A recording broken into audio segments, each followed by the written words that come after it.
The big डिग, जिसे आधिकारिक तौर पर सेंट्रल आर्टरी टनल प्रोजेक्ट के नाम से जाना जाता है, यूएस इतिहास की सबसे महत्वाकांक्षी और विवादास्पद बुनियादी ढांचा परियोजनाओं में से एक है। शुरुआत में सेंट्रल आर्टरी, इंटरस्टेट 93, को शहर के नीचे एक सुरंग में बदलकर डाउनटाउन बोस्टन में गंभीर यातायात भीड़ को संबोधित करने के लिए कल्पना की गई थी।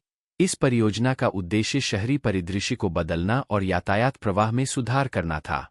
हालांकि, अपने दूरदर्शी लक्ष्यों के बावजूद, द बिग डिग को अक्सर कई मुद्दों के कारण एक बड़ी विफलता के रूप में उद्धृत किया जाता है, जो इसके विकास और निष्पादन को प्रभावित करते हैं। द बिग डिग की सबसे महत्वपूर्ण विफलताओं में से एक इसकी चौंका देने वाली लागत वृद्धि थी। मूल रूप से 1980 के दशक में $2.8 बिलियन का अनुमान लगाया गया था। 2007 में इसके पूरा होने तक परियोजना की अंतिम लागत $14.6 बिलियन से अधिक हो गई।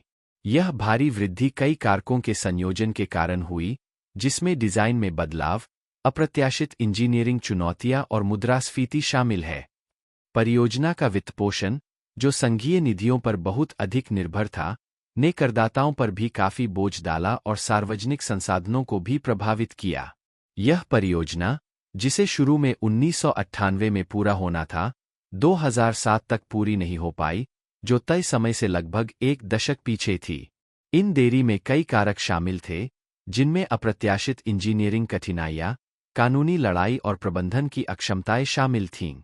घनी आबादी वाले शहरी वातावरण में सुरंगों और पुलों के निर्माण की जटिलता, साथ ही निर्माण के दौरान शहर को चालू रखने की आवश्यकता ने समय सीमा को और जटिल बना दिया और देरी को बढ़ाया। द बिग डिग को इंजीनियरिंग और निर्माण संबंधी कई समस्याओं का सामना करना पड़ा, जिससे इसकी सुरक्षा और अखंडता से समझौता हुआ। उल्लेखनीय समस्याओं में सुरंग प्रणालियों में रिसाव, छत के पैनल का गिरना और संरचनात्मक कमजोरियां शामिल थीं। सबसे दुखद घटना 2006 में हुई जब सुरंगों में से एक में छत का पैनल गिर गया, जिससे एक मोटर चालक की मौत हो गई। इस घटना ने निर्माण में गंभीर सुरक्षा खामियों को उजागर किया और व्यापक आलोचना और कानूनी कार्रवाइयों को जन्म दिया। द बिग डिग का प्रबंधन अक्षमताओं, कुप्रबंधन और भ्रष्टाचार के आरोपों से घिरा हुआ था। परियोजना की जटिलता के लिए कई ठेकेदारों, सरकारी एजेंसियों और हितधारकों के बीच समन्वय की आवश्यकता थी, जिसके परिणामस्वरूप अक्सर गलत संचार और खराब निगरानी होती थी। इसके अतिरिक्त, धोखाधड़ी और भ्रष्टाचार के कई मामले भी हुए, जिसमें ठेकेदारों ने अधिक बिल बनाकर और अधिकतम लाभ कमाने के लिए कोनों में कटौती करके काम किया। इन प्रथाओं ने न केवल लागत बढ़ाई, बल्कि निर्माण की गुणवत्ता से भी समझौता किया। जबकि द बिग डिग का उद्देश्य यातायात की भीड़ को कम करना और शहरी पर्यावरण को बेहतर बनाना था, इसके निर्माण का पर्यावरण और सामाजिक प्रभाव महत्वपूर्ण था। इस परियोजना ने स्थानीय समुदायों को बाधित किया, महत्वपूर्ण शोर और वायु प्रदूषण का कारण बना, और निवासियों और व्यवसायों को विस्थापित किया। हालांकि अंतिम परियोजना में शहरी परिदृश्य को बढ़ाने के उद्देश्य से पार्क और हरित स्थान शामिल थे, लेकिन लंबे समय तक निर्माण अवधि और संबंधित व्यवधानों ने कई बोस्टनवासियों के लिए काफी कठिनाई पैदा की। द बिग डिग, अपनी भव्य दृष्टि और बोस्टन के यातायात प्रवाह और शहरी पर्यावरण में इसके द्वारा लाए गए अंतिम सुधार के बावजूद, अक्सर एक चेतावनी के रूप में देखा जाता है कि कैसे बड़े पैमाने पर बुनियादी ढांचा परियोजनाएं गलत हो सकती है। परियोजना की गंभीर लागत वृद्धि, देरी, इंजीनियरिंग समस्याएं, प्रबंधन मुद्दे और पर्यावरणीय प्रभाव सार्वजनिक कार्य परियोजनाओं में सावधानीपूर्वक योजना, पारदर्शी प्रबंधन और सख्त निगरानी के महत्व को रेखांकित करते हैं। हालांकि द बिग डिग ने अंततः अपने कुछ इच्छित लक्ष्य हासिल कर लिए, लेकिन इसके क्रियान्वयन से जुड़ी कई असफलताएं भविष्य के बुनियादी ढांचे के प्रयासों के लिए महत्वपूर्ण सबक है। इंग्लैंड में हम्बर मुहाना पर बना हम्बर ब्रिज, 1981 में पूरा होने पर एक इंजीनियरिंग चमत्कार और दुनिया का सबसे लंबा सिंगल स्पैन सस्पेंशन ब्रिज माना जाता था। इसे ईस्ट राइडिंग ऑफ यॉर्कशायर और नॉर्थ लिंकनशायर के बीच परिवहन संपर्क को बेहतर बनाने के लिए डिजाइन किया गया था, जिससे इस क्षेत्र में आर्थिक विकास और कनेक्टिविटी को बढ़ावा मिला। हालांकि, इसके प्रभावशाली डिजाइन और शुरुआती आशावाद के बावजूद, हम्बर ब्रिज को कई चुनौतियों और कमियों का सामना करना पड़ा है, जिसके कारण कई लोग इसे कई मामलों में एक असफल परियोजना के रूप में देखते हैं। हम्बर ब्रिज की सबसे बड़ी विफलताओं में से एक इसका वित्तीय बोझ है। शुरू में इसकी लागत 28 मिलियन पाउंड होने का अनुमान लगाया गया था, लेकिन अंतिम निर्माण लागत मुख्य रूप से मुद्रास्फीति, इंजीनियरिंग चुनौतियों और देरी के कारण 98 मिलियन पाउंड तक बढ़ गई। इसे वित्तपोषित करने के लिए पर्याप्त ऋण लिए गए, जिसके परिणामस्वरूप भारी कर्ज हो गया जो स्थानीय अधिकारियों और करदाताओं पर भारी वित्तीय बोझ साबित हुआ। 1990 के दशक के अंत तक ऋण 439 मिलियन पाउंड से अधिक हो गया, जिसके कारण उच्च टोल लगाए गए, जिससे उपयोग हतोत्साहित हुआ और पुल की आर्थिक क्षमता कम हो गई। पुल के ऋण की सेवा के लिए लगाए गए उच्च टोल ने ड्राइवरों को इसका उपयोग करने से काफी हद तक हतोत्साहित किया, जिसके परिणामस्वरूप यातायात की मात्रा अपेक्षा से कम हो गई। इस कम उपयोग ने क्षेत्रीय संपर्क और आर्थिक विकास को बढ़ावा देने के पुल के उद्देश्य को कमजोर कर दिया।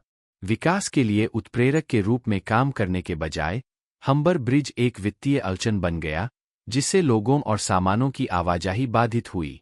इसकी योजना के दौरान जिन आर्थिक लाभों की उम्मीद की गई थी, वे पूरी तरह से साकार नहीं हुए, जिससे पुल को एक असफल निवेश के रूप में देखा जाने लगा। हालांकि हम्बर ब्रिज इंजीनियरिंग कौशल का एक वसीयतनामा है, लेकिन यह इंजीनियरिंग और रखरखाव की चुनौतियों से मुक्त नहीं रहा है। पुल के निलंबन डिजाइन को इसकी संरचनात्मक अखंडता और सुरक्षा सुनिश्चित करने के लिए निरंतर और महंगे रखरखाव की आवश्यकता होती है। जंग, घटकों के टूटने और समय पर नवीनीकरण की आवश्यकता जैसे मुद्दों ने वित्तीय तनाव को बढ़ा दिया है। ये चुनौतियां इस तरह के बड़े पैमाने के बुनियादी ढांचे की परियोजना को उसके जीवनकाल में बनाए रखने की कठिनाइयों को उजागर करती है, जिससे इसकी विरासत और भी जटिल हो जाती है। हम्बर ब्रिज का सामाजिक आर्थिक प्रभाव भी मिला-जुला रहा है। हालांकि इसका उद्देश्य हम्बर मुहाना के दोनों ओर के क्षेत्रों को एकजुट करना और आर्थिक एकीकरण को बढ़ावा देना था, लेकिन उच्च टोल ने सामाजिक आर्थिक विभाजन पैदा कर दिया। जो समुदाय टोल वहन नहीं कर सकते थे, वे प्रभावी रूप से दूसरी तरफ के अवसरों से कट गए, जिससे क्षेत्रीय असमानताएं बढ़ गईं। पुल ने अंतराल को पाटने के बजाय कुछ मायनों में आर्थिक विभाजन को और मजबूत किया। हाल के वर्षों में हम्बर ब्रिज की कुछ कमियों को दूर करने के प्रयास किए गए हैं। 2012 में ऋण का पुनर्गठन किया गया, जिससे बकाया राशि में उल्लेखनीय कमी आई और टोल में कमी आई। इससे यातायात की मात्रा में वृद्धि हुई और पुल को और अधिक सुलभ बनाने में मदद मिली। इन उपायों के बावजूद दीर्घकालिक वित्तीय बोझ और उच्च टोल और कम उपयोग के शुरुआती दशकों ने विफलता की एक स्थायी छाप छोड़ी है। हम्बर ब्रिज अपनी इंजीनियरिंग भव्यता और हाल के वर्षों में इसके द्वारा लाए गए लाभों के बावजूद इस बात का प्रतीक बना हुआ है कि कैसे महत्वाकांक्षी बुनियादी ढांचा परियोजनाएं वित्तीय कुप्रबंधन, इंजीनियरिंग चुनौतियों और सामाजिक आर्थिक निहितार्थों के बोझ तले लड़खड़ा सकती है।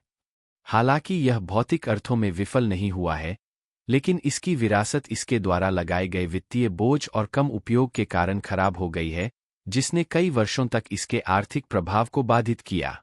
हम्बर ब्रिज के संघर्षों से मिले सबक बड़ी बुनियादी ढांचा परियोजनाओं में सावधानीपूर्वक वित्तीय नियोजन, यथार्थवादी लागत अनुमान और दीर्घकालिक सामाजिक आर्थिक प्रभावों पर विचार करने के महत्व को रेखांकित करते हैं।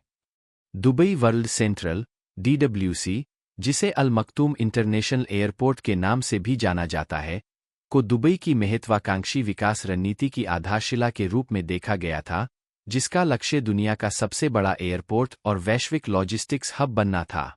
अपने भव्य विजन के बावजूद DWC को कई महत्वपूर्ण मुद्दों के कारण व्यापक रूप से विफल माना जाता रहा है, जिन्होंने इसके विकास और कार्यान्वयन को प्रभावित किया है।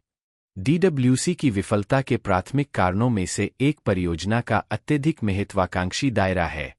सालाना 160 मिलियन यात्रियों और 12 मिलियन टन कार्गो को संभालने की योजना बनाई गई। हवाई अड्डे का पैमाना अभूतपूर्व था। हालांकि ये अनुमान अत्यधिक आशावादी थे और यात्री और कार्गो ट्रैफिक में वास्तविक वृद्धि के साथ मेल नहीं खाते थे। विजन और वास्तविकता के बीच का अंतर तब स्पष्ट हो गया जब हवाई अड्डे को अपेक्षित संख्या में एयरलाइनों और यात्रियों को आकर्षित करने के लिए संघर्ष करना पड़ा। DWC को अपनी स्थापना के बाद से ही महत्वपूर्ण देरी और वित्तीय बाधाओं का सामना करना पड़ा है। मूल रूप से 2027 तक पूरी तरह से चालू होने की उम्मीद थी।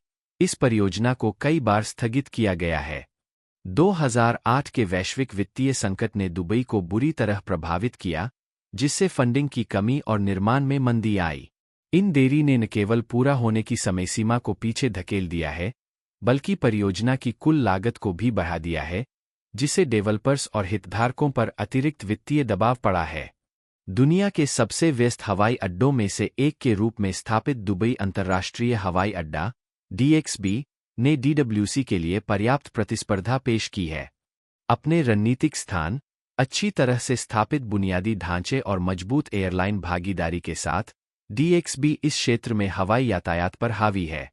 एयरलाइंस और यात्रियों ने DXB की सुविधा और परिचितता के लिए प्राथमिकता दिखाई है, जिससे DWC के लिए गति प्राप्त करना और महत्वपूर्ण ट्रैफिक को आकर्षित करना मुश्किल हो गया है। DWC की सेवाओं की मांग उम्मीद के मुताबिक नहीं हुई है। हवाई अड्डे को यात्री एयरलाइनों और कार्गो ऑपरेटरों दोनों को आकर्षित करने के लिए संघर्ष करना पड़ा है। कई एयरलाइंस अपने परिचालन को DWC में स्थानांतरित करने के लिए अनिच्छुक रही है, क्योंकि यह अपेक्षाकृत दूरस्थ स्थान DXB की तुलना में सुविधाओं की कमी और इसमें शामिल अतिरिक्त रसद जटिलताओं के कारण है। मांग की इस कमी के कारण DWC में विशाल सुविधाओं का बहुत कम उपयोग हुआ है। रणनीतिक गलतियों ने भी DWC की चुनौतियों में योगदान दिया है। कार्गो संचालन पर प्रारंभिक ध्यान वैश्विक रसद बाजार की बदलती गतिशीलता को ध्यान में रखने में विफल रहा, जहां प्रतिस्पर्धा और तकनीकी प्रगति ने मूल योजना को पीछे छोड़ दिया है। इसके अतिरिक्त, इन उच्च स्तरीय ग्राहकों को आकर्षित करने के लिए पर्याप्त आधारभूत कार्य किए बिना लग्जरी और व्यावसायिक यात्रा क्षेत्रों को प्राथमिकता देने के निर्णय ने हवाई अड्डे की खुद को एक पसंदीदा गंतव्य के रूप में स्थापित करने की क्षमता को और बाधित कर दिया। DWC के पर्यावरणीय और सामाजिक प्रभाव को नज़रअंदाज नहीं किया जा सकता है। इस तरह के एक विशाल बुनियादी ढांचे की परियोजना के निर्माण से महत्वपूर्ण पर्यावरणीय व्यवधान हुआ है, जिसमें आवास विनाश और कार्बन उत्सर्जन में वृद्धि शामिल है। इसके अलावा, स्थानीय समुदायों के विस्थापन और दुबई के शहरी बुनियादी ढांचे पर दबाव ने परियोजना की व्यापक सामाजिक लागतों के बारे में चिंताएं बढ़ा दी है। दुबई वर्ल्ड सेंट्रल अपनी भव्य दृष्टि और रणनीतिक महत्व के बावजूद कई चुनौतियों का सामना कर रहा है, जिसके कारण इसे एक विफलता के रूप में चिह्नित किया गया है। अवास्तविक महत्वाकांक्षाएं, वित्तीय बाधाएं, दुबई अंतर्राष्ट्रीय हवाई अड्डे से प्रतिस्पर्धा, अपर्याप्त मांग, रणनीतिक गलत कदम और पर्यावरणीय और सामाजिक प्रभाव सभी ने इसके संघर्षों में योगदान दिया है।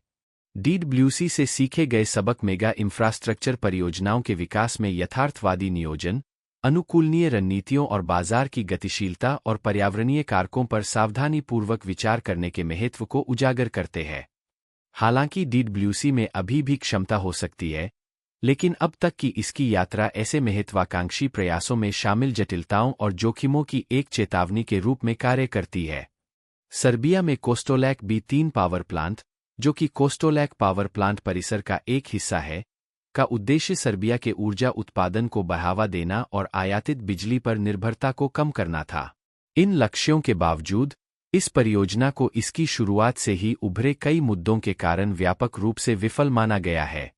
कोस्टोलैक B3 पावर प्लांट की सबसे प्रमुख आलोचनाओं में से एक इसका महत्वपूर्ण पर्यावरणीय प्रभाव है।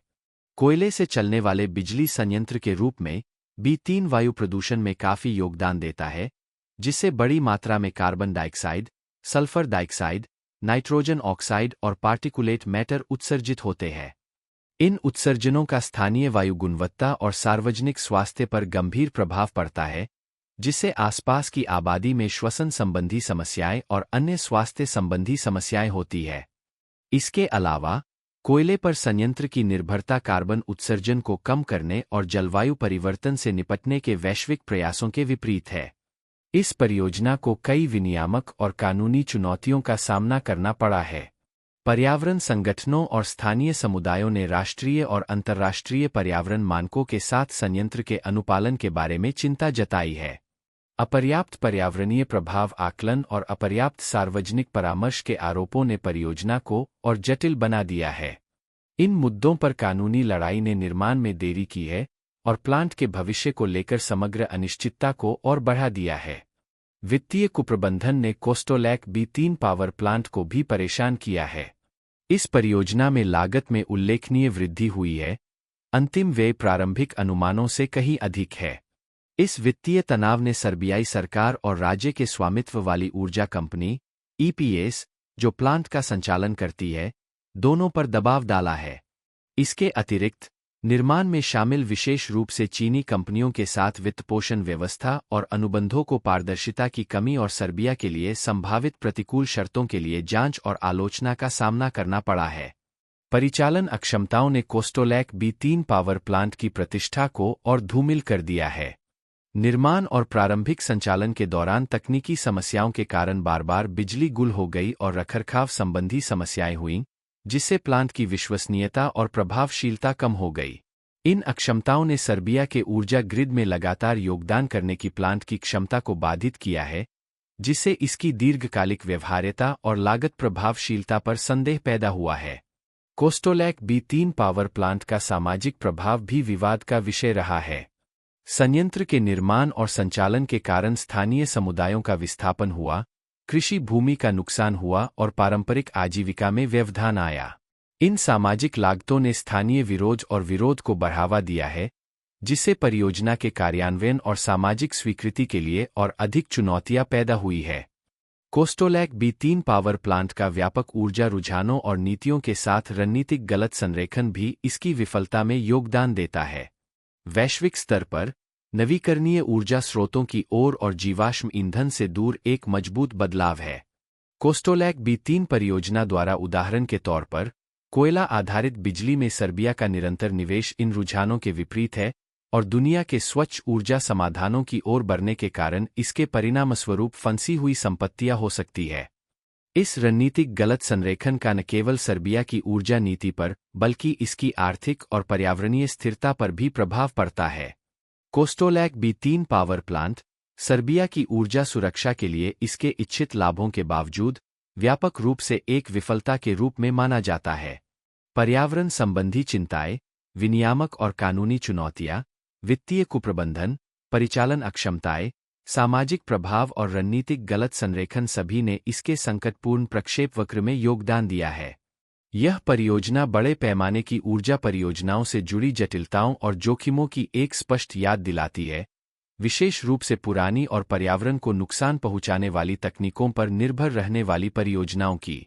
कोस्टोलैक B3 से मिले सबक टिकाऊ और सफल ऊर्जा अवसंरचना विकास सुनिश्चित करने के लिए सावधानीपूर्वक योजना, पारदर्शी प्रबंधन और वैश्विक ऊर्जा रुझानों के साथ तालमेल की आवश्यकता को रेखांकित करते हैं।